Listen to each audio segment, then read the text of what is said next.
వందే మాతరం ఆలాపనపై వస్తున్న విమర్శలకు కాంగ్రెస్ పార్టీ బదులిచ్చింది. 1937 నాటి తమ పార్టీ తీర్మానానికే కట్టుబడి ఉన్నామని, మొదటి 2 చరణాలు మాత్రమే పాడతామని కాంగ్రెస్ వర్కింగ్ కమిటీ సమావేశంలో స్పష్టం చేసింది.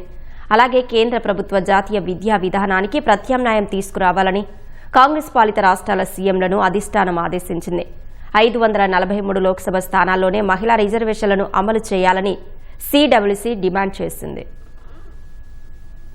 వందే మాతరంను పూర్తిగా ఆలపించే విషయంలో బీజేపీ చేస్తున్న విమర్శల్ని తోసిపుచ్చుతూ కాంగ్రెస్ పార్టీ తన దృఢ వైఖరిని ప్రకటించింది. స్వాతంత్ర్యోద్యమ సమయంలో 1937లో తమ పార్టీ తీర్మానానికి ఇప్పటికీ కట్టుబడి ఉన్నామని, వందే మాతర గేయం తొలి 2 చరణాల్ని మాత్రమే పాడుతామని స్పష్టం చేసింది. ఢిల్లీలోని ఏఐసీసీ ప్రధాన కార్యాలయం ఇందిరాభవన్లో బుధవారం కాంగ్రెస్ వర్కింగ్ కమిటీ సిడబ్ల్యూసీ విస్తృత స్థాయి సమావేశం జరిగింది. ఈ భేటీలో సోనియా గాంధీ, రాహుల్ గాంధీ, ప్రియాంక గాంధీ, కేసీ వేణుగోపాల్, జయరాం రమేష్ సహా 88 మంది సీనియర్ నేతలు, కాంగ్రెస్ పాలిత రాష్ట్రాల సీఎంలు పాల్గొన్నారు.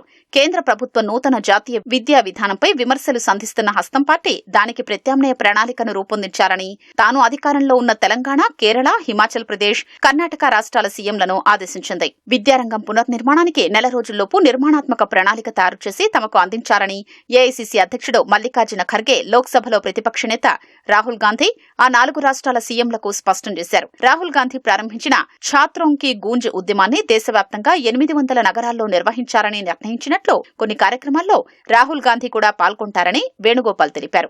అయోధ్య రామమందిరం విరాళాల చోరీ తీవ్రమైన అంశమన్నారు. ఈ అవినీతికి వ్యతిరేకంగా పీసీసీల ఆధ్వర్యంలో గ్రామస్థాయి నుంచి ఆందోళనలకు సిడబ్ల్యూసీ నిర్ణయించిందన్నారు. లోక్సభ నియోజకవర్గాల్ని 25 ఏళ్ల పాటు ఇప్పుడున్న 543కే పరిమితం చేసి అందులోనే మహిళలకు 33% రిజర్వేషన్లు కల్పించాలని వేణుగోపాల్ డిమాండ్ చేశారు.